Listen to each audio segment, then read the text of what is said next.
नमस्कार दोस्तों।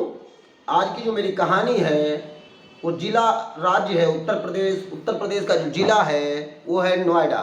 नोएडा का एक थाना पड़ता है बिसरकपुर, और बिसरकपुर का पुराना हैबतपुर इलाका। वहाँ के गांव के तालाब में एक लाश लोगों को तैरती हुई दिखाई पड़ती है। जब लोग नज़दीक देखते जाते हैं तो देखते हैं कोई महिला की लाश है। वो तुरंत पुलिस को फ़ोन मिलाते हैं और पुलिस घटना स्थल पर पहुंचती है। तो पहले तो शव की पहचान कराने के लिए आस पड़ोस के लोगों से पूछा जाता है। शव को बाहर निकाला जाता है और शव को देखने से ऐसा लग रहा था कि लाश 2-3 दिन पुरानी है। यह घटना थी दिनांक 18 मई 2023 की। 2-3 दिन पुराना शव। जब पुलिस पूछताछ कर रही थी तो एक व्यक्ति जिसका नाम रविंदर शर्मा था, वो ये बताते हैं कि ये हमारे मकान में पुराने हैबतपुर में ही रहती थी और इसके साथ जितेंद्र भाटी एक लड़का है वो भी रहता है। रविंद्र शर्मा जब जितेंद्र भाटी को बुलाते हैं तो वो भी आता है और शव की पहचान करता है कि ये, और जब पुलिस उसका शव देख रही थी तो उसके हाथ पर साहिबा नाम भी गुदा हुआ था, जिससे ये तो कन्फर्म हो जाता है कि ये लाश साहिबा की है। लेकिन अब ये नहीं पता था कि साहिबा कहाँ की रहने वाली है। फिर पता चलता है कि ये साहिबा है और फिर जो जितेंद्र भाटी था वो गायब हो जाता है। साहिबा का पता लगाया जाता है तो पता चलता है यह निठोरा रोड लोनी गाजियाबाद की मूल निवासी है। और इसका भाई शकील को जब सूचना दी जाती है तो शकील थाने पर आता है। वो बताता है कि मेरा और मेरी बहन साहिबा का कोई लेना देना नहीं था, क्योंकि मेरी बहन साहिबा ने दिसंबर 2022 से एक जितेंद्र सिंह भाटी लड़के से लिव इन रिलेशनशिप में रहती थी, और अगर इसकी हत्या हुई है ये तो इसमें पूरा न पूरा हत्या ये जितेंद्र सिंह भाटी ने ही की होगी। उसके बयान के आधार पर थाना बिसरक में मुकदमा पंजीकृत किया जाता है और पुलिस जितेंद्र सिंह भाटी को ढूंढना प्रारंभ कर देती है। और जब पुलिस जितेंद्र सिंह भाटी को ढूंढ रही थी तो उसको गौड़ चौक से पकड़ा जाता है। गौड़ चौक से पकड़ने के बाद जब मामला आता है जो कि आपको भी सोचने पर मजबूर कर देगा, आपको ये समझना पड़ेगा कि रिश्तों में अब कोई भी विश्वसनीयता नहीं रह गई है। जब पुलिस कड़ाई से जितेंद्र सिंह भाटी से पूछताछ करती है तो बताता है जो जितेंद्र सिंह भाटी था वो मूल रूप से दादरी कोतवाली क्षेत्र के कैमराला गांव का निवासी है। वो बताता है कि मैं दादरी थाना क्षेत्र के कैमराला गांव का रहने वाला हूं। मेरी और साहिबा की दोस्ती फेसबुक और इंस्टाग्राम के जरिए हुई थी। इंस्टाग्राम आप लोग जानते हैं, आज के सोशल मीडिया युग में हमारे युवा लड़के लड़कियां एक दूसरे से झट से ही संपर्क में आ जाते हैं। जहां एक तरफ सोशल मीडिया का जो प्लेटफॉर्म है वो लोगों को बहुत सी अच्छी सुविधाएं भी प्रोवाइड करा रहा है, उसमें कभी कभी लोग ऐसे पचड़े में फंसते भी जा रहे हैं। फिर मेरी दोस्ती इतनी ज़्यादा हो जाती है कि हम लोग एक दूसरे से बात करते करते एक दूसरे को दिल दे बैठते हैं। फिर हम लोग फैसला करते हैं क्यों ना एक साथ रहा जाए। साहिबा भी रहने के लिए तैयार हो जाती है, लेकिन जब मैं उससे मुलाकात करता हूँ तो उसकी उम्र लगभग 33-32 साल थी और मेरी उम्र उसकी उम्र 34 साल नहीं होगी और मेरी उम्र 22 साल, मतलब 12 साल का मेरी और उसकी उम्र में फ़र्क था। लेकिन हम दोनों लोग प्यार करते थे। पहली बात जितेंद्र सिंह बताता है जब वो मेरे साथ रहने को तैयार हो जाती है तो हम उसको लेके गाज़ियाबाद के नगला फिरोजपुर मोहल्ले में रहने लगते हैं। धीरे से अच्छे से ज़िंदगी कट रही थी। मैं जो छोटा हाथी डाला होता है उसको चलाता था, लेकिन और जो साहिबा थी वो ब्यूटिशियन का काम करती थी और इंस्टाग्राम पर रील भी बनाने का काम करती थी। वो बहुत सी पोस्टें डाला करती थी, उसके सब्सक्राइबर भी ठीक ठाक कंडीशन में थे और इसी माध्यम से हमारी और उसकी मुलाकात हुई थी। लेकिन वो शराब पीने की बहुत ज़्यादा शौकीन थी और मैं जब शाम को आता था तो उसके लिए मैं शराब भी लेकर आता था और फिर उसकी शराब ब्रांडेड शराब पीती थी और मुझे रोज़ रोज़ शराब लाने पर मजबूर करती थी। मेरे खर्चे दिन प्रतिदिन बढ़ते जा रहे थे और वो खर्चों का दबाव बना रही थी। फिर जब हम लोग वहाँ नगला फिरोजपुर में रह रहे थे तो वहाँ पर लोग प्रश्न चिन्ह उठाने लगते हैं कि तुम इसके साथ क्यों रहती हो, क्योंकि उसको साहिबा से भी कह रहे थे कि ये तुम्हारा कौन है, तुम्हारा इसका रिश्ता क्या है।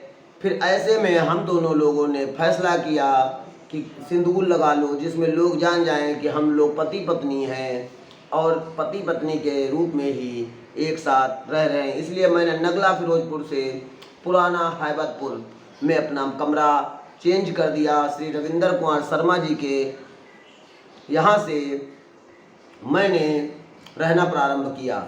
लेकिन रोज़ रोज़ शराब की मांग, इसकी पैसों की डिमांड और मेरे ऊपर अब ये दबाव बनाने लगी कि सिंदूर तो लगवा दिया है लेकिन शादी कब करोगे। ऐसे में मुझे इससे ऊबन सी होने लगी थी। मैंने इसको बताया कि मेरा बजट इस समय नहीं है कि मैं शादी करूं और दूसरा मेरे प्यार का भूत भी उतर चुका था। जो प्यार मेरे शुरुआती दौर में मेरे ऊपर चढ़ा था, जिससे मैंने प्यार में फंसकर बहुत सी बड़ी बड़ी बातें की, बहुत से उसके साथ जीने मरने की जो कस्में खाई, वो इसके साथ 5-6 महीने में ही पूरी तरह उतर चुका था। मैं इससे पूरी तरह से पीछा छुड़ाना चाहता था लेकिन ये पीछा छोड़ने को तैयार नहीं थी। ये मेरे ऊपर दबाव बना रही थी कि मुझसे शादी करो। तो जितेंद्र सिंह भाटी बताता है, एक तो मेरी और इसकी उम्र में 10-12 साल का अंतर था, दूसरा ये मेरे ऊपर शादी का दबाव बनाती थी और तीसरा ये शराब पीने की बहुत ज़्यादा आदी थी और जब शराब पीती थी तो कुछ ज़्यादा ही शराब पीती थी। इस प्रकार के गलत चालों चलन के कारण मेरे घर के माता पिता, मेरे परिवार के लोगों ने मुझसे, जब मैं इसके साथ रहने लगा, उन्होंने भी रिश्ता तोड़ दिया और उधर साहिबा के परिवार वालों ने भी उससे रिश्ता तोड़ दिया था। लेकिन मैं इसको समझ नहीं पाया और इसके प्यार में पागल होकर इसके साथ लिव एंड रिलेशनशिप में पहले नगला फिरोजपुर फिर उसके बाद में हैबतपुर में मैं रहने लगा। जैसा कि जितेंद्र ने, जो डीसीपी सेंट्रल जोन के राम बदन सिंह सर जो यहाँ के सीओ थे, को उनको अपने बयान में बताया है और फिर वो बताता है ऐसे ऐसे मेरे समझाने पर भी ये नहीं माना। तो 15 और 16 की जो रात है, उस रात को मैं घर में शराब लेकर आया और शराब लाने के बाद पहले मैंने साहिबा को खूब शराब पिलाई और मैंने भी पिया। लेकिन जैसा मैं पहले भी बता चुका हूँ कि साहिबा शराब पीने की ज़्यादा शौकीन थी। साहिबा ने जब ज़्यादा शराब पी ली तो वो नींद में सो गई और इसको सोने के बाद मैंने इसके नसों को काट दिया। नसों को काटने के बाद इसके ब्लड पूरा गिरा था। ब्लड को मैंने पोंछ कर पोंछा लगा दिया जिसमें कोई शंका ना हो और रात में सुबह 4 बजे के करीब जो हैबतपुर का तालाब है उसमें मैं लाश को फेंक आया और फेंकने के बाद मैंने गेट बंद करके मैं यहाँ से चला गया। पुलिस ने उसके बयान दर्ज किए। जिस चाकू से उस महिला आला कत्ल हथियार जो होता है उसको बरामद किया।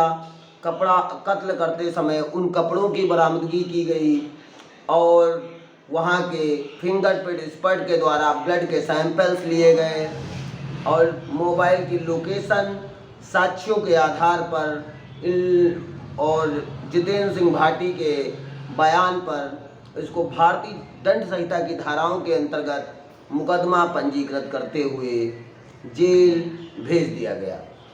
लेकिन आज की एक जो घटना है, हमने बार बार आपको अपने वीडियो में बताया है कि लिव इन रिलेशनशिप एक ऐसा कानून, एक ऐसा अधिकार, एक ऐसा पावर, ऐसी शक्ति, ऐसी ताकत जो हमारे युवा भाइयों और बहनों को एक साथ रहने की आधार तो देता है, लेकिन ये आधार उसको उस तरफ ले जाता है जिस तरफ वो अपने दुखों को या सुखों को किसी से व्यक्त नहीं कर पाता, क्योंकि लिव इन रिलेशनशिप की अनुमति ज़्यादातर सामाजिक परिवारों में नहीं है। लेकिन संवैधानिक नियमावली के अनुसार लिव इन रिलेशनशिप में कोई भी बालिग लड़के लड़की रह सकते हैं। जैसा कि इस केस में भी हुआ कि जब साहिबा जितेंद्र के संपर्क में आई तो वो अपने परिवार वालों से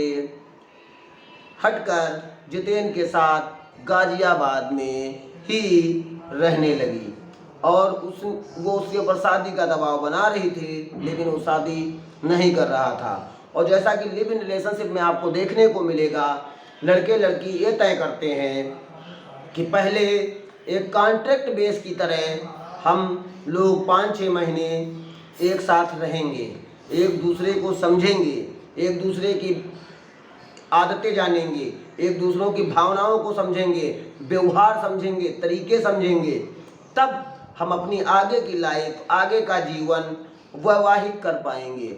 ऐसे ही जो सोचने पर कभी कभी लोग 4-5 साल भी लगा देते हैं और शादी नहीं करते, और जब 2-3-4 साल व्यक्ति एक साथ रह लेता है तो उसमें एक शब्द होता है बोरिंग, मन से उचटना, उसका मन उससे उचट जाता है। जो प्यार परवान चढ़ा होता है वो हताशा की तरफ, निराशा की तरफ और इतना ज़्यादा टेंशन में व्यक्ति को कर देता है, फिर वो ऐसी घटनाएं, ऐसी वारदातें, ऐसे घटनाक्रम कर देता है जो उसका तो जीवन बर्बाद ही करता है और स्वयं का भी जीवन बर्बाद कर लेता है।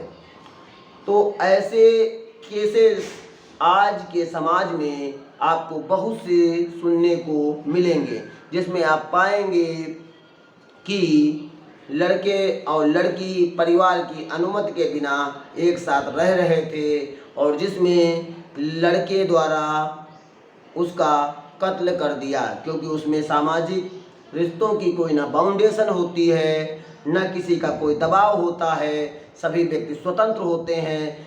लेकिन जहाँ पर सामाजिक दबाव खत्म हो जाता है वहाँ पर रिश्तों में पूर्ण रूप से स्वतंत्रता हो जाती है, उसे किसी प्रकार का डर या भय नहीं रहता।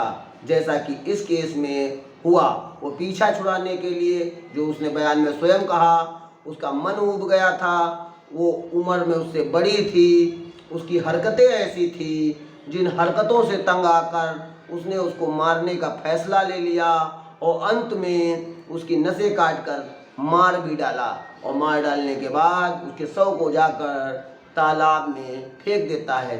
जबकि क्रिमिनल जब क्राइम करता है तो ये नहीं समझता कि मैं फंस जाऊंगा, क्योंकि जिस व्याधि से वो बचना चाहता है वही व्याधि उसको बाद में जेल की सलाखों में पहुंचा देती है।